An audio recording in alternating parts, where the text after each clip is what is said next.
Hello, my name is Tim Ormsby, State Representative from the 3rd Legislative District in Spokane.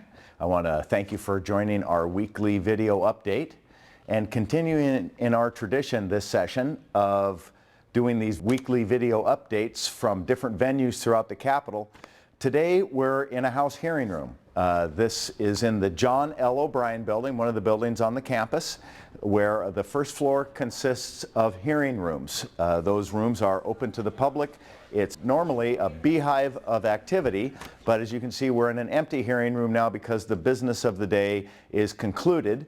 And today, being policy cutoff day, earlier this week was taken up with all the committee activity because today, at the end of the day, as we're taping this, all policy bills, as opposed to fiscal bills, all policy bills need to be out of their committee and referred for further action in the legislative process.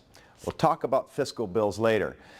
Because of these dates and these calendar times that we're obliged to meet, by the end of the day today, those policy bills needed to be out of committee, and we've been working busily all week for long hours to make sure that all the policy stuff that we're going to be talking about this year got to a conclusion.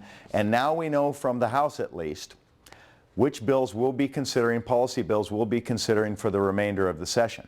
In these committee rooms, and we happen to be in the John L. O'Brien building, hearing room number E. It's our smallest hearing room, but you'll notice behind me, those are where the members of the committee will sit.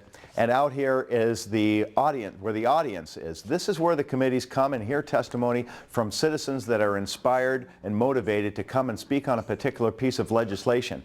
It is the formal encountering between the public and the legislature, and we do it through this committee process.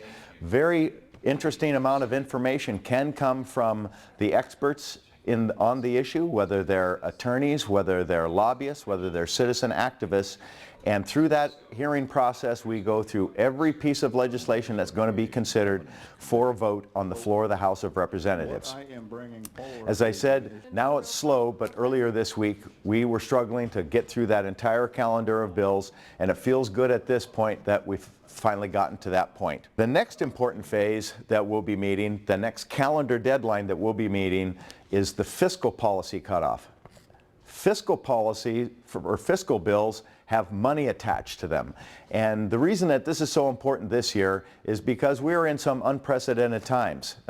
It's been very difficult, and it's taken its toll on the legislators. It's taken its toll on the folks that are relying on those state programs. And I just want to let everybody know that during these difficult times, we still have to conduct the business of the state, even though oftentimes we're doing it with a heavy heart and with some concerns. And the reason is that as we go through this process, the news that we're getting continues to go bad as far as how much money is coming into the state coffers.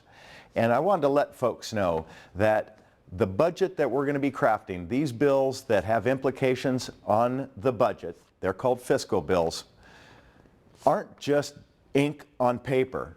Those numbers and those programs represent things that our citizens expect us to do on their behalf. There are faces behind those bills. There are people. There are interests. It's the good things that government can do on behalf of people, and because we're in these difficult and unprecedented times, we're running into disappointment, it appears, at every turn. But I do want to let you know, even given that grave reality of the situation here, the legislative process is moving forward. We're going to conduct the business, and we're going to provide a budget, and we're going to roll that out at the end of the session and give you a better idea about what you can expect to do on your behalf.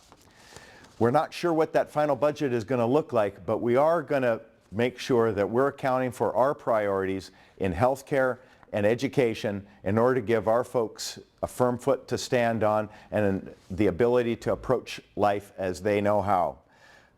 I want to let you know about the things that we talk about as we frame the budget, and that is summed up by Speaker Frank Chopp, the Speaker of the House of Representatives, who said this isn't just a document, the budget. It's not just a document with numbers on it. It's a reflection of our morals, and it's a reflection of our values, and we're approaching it very seriously along those lines.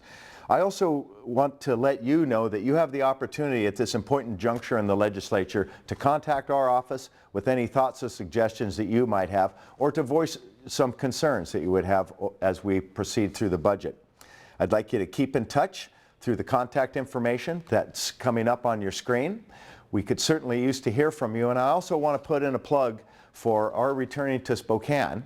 Your entire 3rd legislative delegation, including Senate Majority Leader Lisa Brown, my seatmate, Representative Alex Wood, and myself will be at the Northeast Community Center on Saturday, March 14th, and we're inviting the entire area to that town hall meeting so we can have a discussion about what's going on and hear your concerns. So until next week, be safe, and I hope to talk with you again soon.